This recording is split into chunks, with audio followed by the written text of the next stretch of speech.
বছরের পর বছর জুড়ে আমাদের মা বোন বা স্ত্রীরা এই রমজান মাস জুড়ে ভোর রাতে সেহরি রেডি করে, সন্ধ্যায় ইফতার রেডি করে, আবার রাতের খাবার রেডি করে।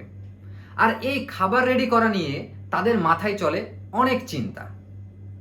আমরা কতটুকু এফোর্ট দিয়েছি তাদের এই চিন্তার বোঝা কমানোর জন্য, কিন্তু তাদের কাজে সাহায্য করে মাত্র 2টা মিনিট আমরা যদি আমাদের ব্যয় করি, তাহলে তাদের এই চিন্তার বোঝা আমরা অনেক অংশেই কমাতে পারি।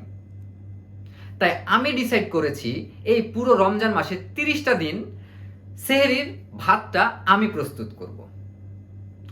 দেখেন না, একটু চেষ্টা করে, আমি চেষ্টা করব, আপনিও একটু চেষ্টা করে দেখেন আপনাদের মা বোনেরা কতটা খুশি হয়।